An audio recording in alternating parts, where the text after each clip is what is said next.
Coming up on this episode of F1 24/7 News, Silverstone is still hopeful to hold multiple races in 2020 and they make dates available for when they will happen. Daniel Ricciardo given the green light to race in another form of motorsport, and the possibility of other engine manufacturers coming into Formula 1 with the new budget cap being reduced for 2022. All this and more and the biggest news stories coming out of the paddock on this episode of F1 24/7 News.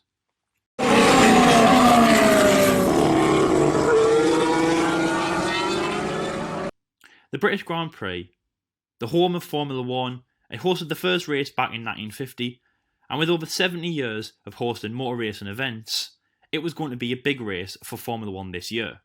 Of course, Formula 1 celebrating its 70th anniversary, it was going to be a big race as it came back home to Silverstone in the British Grand Prix. But of course, after this pandemic hit, everything changed. Was Silverstone going to be ran without fans? Yes, it was. But now, we come to the possibility of Silverstone not being ran at all. Silverstone is the only non-government funded track in Europe. Other tracks are backed and helped by the governments of their countries. For example, Spa-Francorchamps is held by the Belgian government, and that is one of the reasons why the race will stay on the calendar. The Italian Grand Prix wasn't being backed by the Italian government until introduction of intervention by Chase Carey and Liberty Media made the Italian government pay fees into Monza and hold it onto the calendar for the next few years. But the British Grand Prix government doesn't get behind Silverstone, and this might be one of the reasons why Silverstone won't be on the 2020 calendar. Of course, Silverstone was said to not hold fans about a month and a half ago now, and of course everyone's got their head around not going to the prestigious event, including yours truly. With no government intervention, the only money that was coming into the track was of course from the teams, and also from the revenue made from the fans attending the race. Over 300,000 people go into the gates of Silverstone to watch the 4 days of the British Grand Prix. And that includes, of course, all the concessions that they might be buying, pit walks, the shows, just everything around that isn't Formula 1. But of course, the main entity is the money that they spend on the seat to watch the race. This is now lacking from Silverstone. And with no government intervention, this means now that Silverstone might not have the funds to, one, stay on the calendar for this year.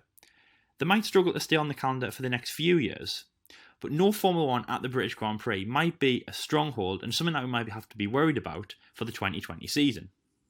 There was talked about holding multiple races at the British Grand Prix, for a number of reasons. Of course, it is a great track. It's used for testing from Williams and Racing Point, soon to be known as Aston Martin. And also, it's a European track that is easily accessible for all teams in Europe. Most teams also based in the United Kingdom, so of course it's not much of a travel for them. But even Ferrari and Alfa Romeo would be able to make the track up to Northampton in the UK. Another reason is that they could do multiple races on the different styles of Silverstone circuit, including the National Pit Straight, the smaller Silverstone track, and of course an backwards race around Silverstone. But this isn't looking like anything of that is possible. Also as well, the timing, of course, in July. We are now only around a month and a half to go until the day of the British Grand Prix. There's been talks about moving Silverstone to Germany and the Hockenheim Ring, moving it to Spa, doing a few more races at Spielberg Ring, of course, which is rumoured to be the opening round of the 2020 season, but no one officially knows. Liberty Media are still backing the Silverstone track and hoping that they can host an event, but Silverstone now have made some rearrangements. After cancelling a few more races, including their MotoGP, British Formula 4 and touring car races, and now also cancelling the 12-year anniversary of the Silverstone Classic flagship race, which is held on the 31st of July to the 2nd of August. This might open up the fact to race Formula 1 on those days, on the weekend of the 31st of July, crossing over the 1st and the 2nd of August. Now this might be a really good option for the British Grand Prix. It pushes back from their earlier date in about 2 weeks into the future.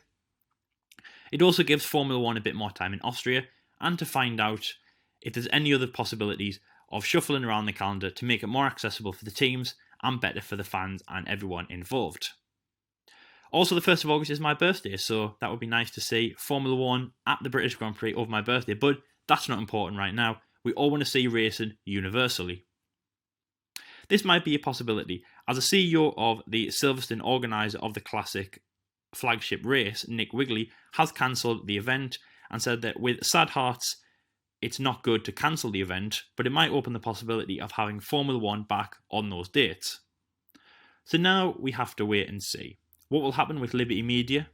Will we be coming to Silverstone? And will there be any government intervention? Finally, on this topic, the government and the Prime Minister Boris Johnson has said that he will get behind the Silverstone circuit to hope that Formula One does go to Silverstone. Originally, this was the second highest British Grand Prix summer multi-stage event alongside Wimbledon, just being overtaken in the last few years.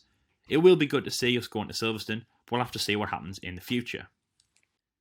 Australian driver Daniel Ricciardo and British driver Lando Norris will be taking part in the Bathhurst 1000 race, which is something Mclaren team executive principal Zak Brown would love to see. First of all, the Bathurst 1000 race is a 1,000 kilometre race that takes place around the Mount Panorama track in New South Wales, Australia. This is an annual touring car race, and it typically clashes with Formula One's Japanese Grand Prix in early October.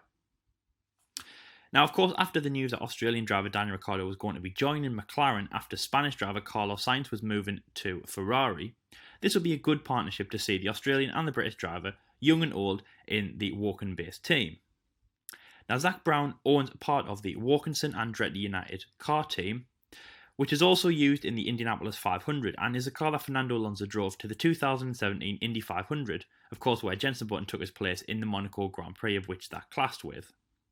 So the Wilkinson's Andretti United team car with McLaren will be used in the 2020 edition, and it also took part in the 2019 race. So Zak Brown is very excited to have both drivers in that race. Now again, what is going to happen with the Japanese Grand Prix is not sure, but the Bathurst 1000 is definitely going to go ahead. That is one of the only races in 2020 that hasn't been affected by the COVID-19 pandemic around the world. Of course, we can't say it 100%, I think I might have said it, but now I'm regretting it, because of course anything can happen in the future.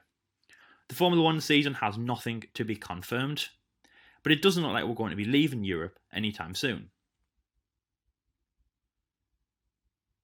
Zak Brown said a few days ago that he thinks that both drivers would love to do it, and both drivers have said that they would like to do it via social media and also word of mouth with Zak Brown communication with McLaren. They have now been given the green light to rate in the Bathurst 1000 race if they want to. Of course, alongside the Andretti McLaren team, of course, which other McLaren drivers, as I've said, including Fernando Alonso, have driven for in the past. So it looks like that should be a new addition. Of course, with Daniel Ricciardo, a native Australian, it would be great to see him do one of the biggest races in Australians' calendar. The 1,000 kilometre race is definitely a challenge for any drivers, and for an Australian to take part in it, it is big news. So it should be good to see the Honey Badger taking part in that, along with his new 2021 team and new 2021 teammate. It should be a good race, and I'm very excited to see this going ahead. But of course, nothing is 100% solid, and that goes for the Japanese Grand Prix in Formula One, any race in that matter that might be going ahead around early October time, and of course the Bathurst 1000. But it does look like the Australian Grand Prix race will go ahead, and it will be a good spectacle to see down under. So if there is no Formula One in October, there's no Japanese Grand Prix, or indeed there's no Ricciardo or Norris on the grid, it still will be good to see them in that race in Australia. Formula One drivers might be swayed to race in that series, and also other races around the world. The American NASCAR series has opened up, and there is other motor racing races around the world that are now starting to open doors to drivers, reschedule, and even start races from now. So with Formula One lagging and no decision being made, we might see more drivers making a transition to other races around the world and in different series of motorsport. One thing for sure though, the Bathurst 1000 is a good race, and I'm very excited to see what those two drivers can do. The cost cap, which has been reduced for the 2022 season, has been a big talking point in this pandemic. The original regulation changes were to come in 2021. They were given the green light around the Japanese Grand Prix of 2019. With a high budget cap of $150 million, it seemed a good, reasonable price, as Williams will be able to afford that and hopefully bridge the gap to Mercedes, Ferrari, and the big teams in F1. When I say bridge the gap, I don't mean in terms of outline speed, but it just means that Mercedes wouldn't be able to double, triple, and quadruple their spending money over Williams and smaller teams in the grid. And hopefully it would bridge the gap in some way, shape or form in the grid. But now that the pandemic has started, there has been a lot of talk about the regulation changes being pushed back and also reduced in terms of costs, as there is now a lot of cost being lost by the teams, and big changes haven't been made around the factories in the world of F1. Now that the price cap has been reduced, there is a bigger possibility now of the one thing F1 fans would all like to see, and that of course is the reintroduction of brand new teams in F1. Not just new teams, but also new engine manufacturers and new engine suppliers will be a good thing to see.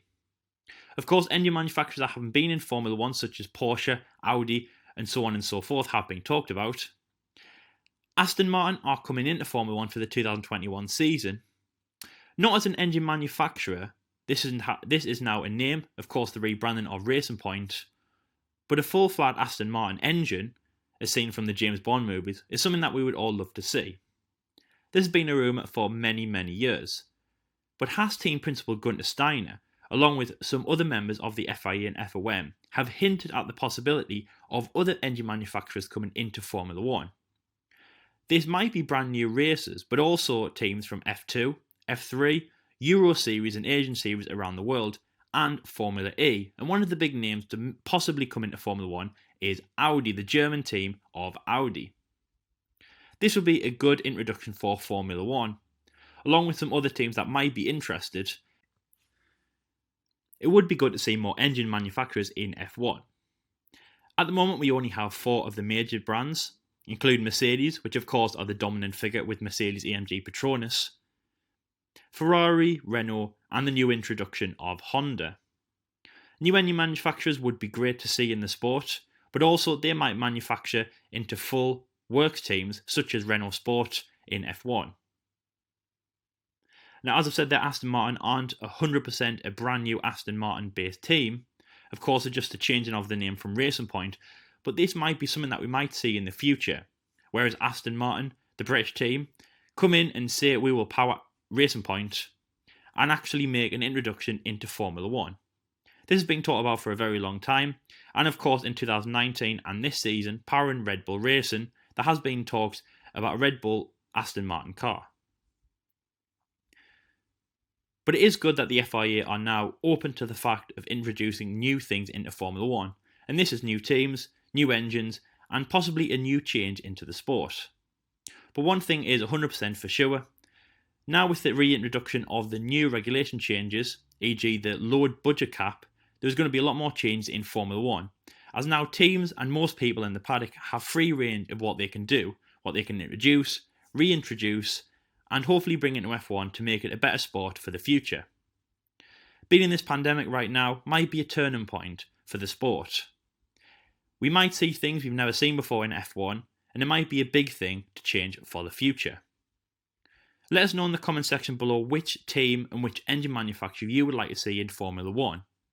Also as well, if Audi for example do enter Formula 1, Porsche or Koenigsegg or Lamborghini, would that also bring the introduction of their brand new works team, so for example Lamborghini F1 GP or Audi Formula 1 team, and how would that change in the grid? Let us know the lineup and everything you want to do about these brand new teams in F1, but this is certainly a possibility, and Gunther Steiner has brought up a big name for the future. Of course, sometimes getting some good news, thinking that the pandemic is going to be over and we're going to be getting back to Formula 1 very soon, there is some bad news to follow. McLaren have announced that over 1,200 jobs and redundancies will be made in the business for the Woking-based Formula 1 team. Not just McLaren, but other teams all around the paddock might be making some cutbacks and redundancies and not bringing their employees back after furlough of this COVID-19 pandemic. Formula 1 have also indicated an 85% loss in overall profits and revenue made to Formula 1 management and Liberty Media. Hopefully this is rectified for the future. It is bad news for Formula 1 and we hope that things get better. No more jobs are lost in the future, and hopefully to overcome this pandemic very shortly and get back to racing and what we all want to see for 2020 and the 70-year anniversary of Formula 1. That marks the end of F1 Debate Show 24/7 News today. We hope that you have enjoyed our episode. We try to bring you some of the biggest news, but after the news of Sainz and Ricciardo, then Formula 1's kind of brought the news down a little bit. As I say now, the only one thing on our minds is when are we going to get back to racing, where's it going to be, and bring racing on. We want racing back in 2020 as soon as we can. So that is the end of F1 24/7 News. Thank you very much for listening. We hope that you've enjoyed our news stories today. After the melee of Sainz and Ricciardo, the news has kind of slowed down, but of course Formula 1 still has some big stories. Of course, the main thing on everyone's mind is when we are going to get back to racing and when will that be. Please leave in the comment section below everything that I've mentioned in today's episode and your opinions. Anything else that you'd like to mention, and we'll try and get around to mention it in the next coming episodes. If you are new to our channel, please check out some of our videos. We hope that you enjoy. Like and subscribe for more. We have so much more content coming for you. Racing or no racing, we'll be going at full pelt. We have F1 YouTubers Decoded, along with our What If series, Agree or Disagree, and of course our F1 debate shows every Saturday and F1 24/7 News every Wednesday. So much more content to come on the lead to, and of course through the 2020 season and beyond. We have just surpassed 2,000 subscribers, so thank you very much for everyone who has subscribed and checked us out and been on that journey from 0 to 2k, and if you have, you are a real star. Make yourself known in the comment section below and what subscriber count you actually joined us. If you have been here since 0, we'll definitely be giving you a shout out in the next episode. Thank you very much for listening today, and until next time guys, we'll see you later.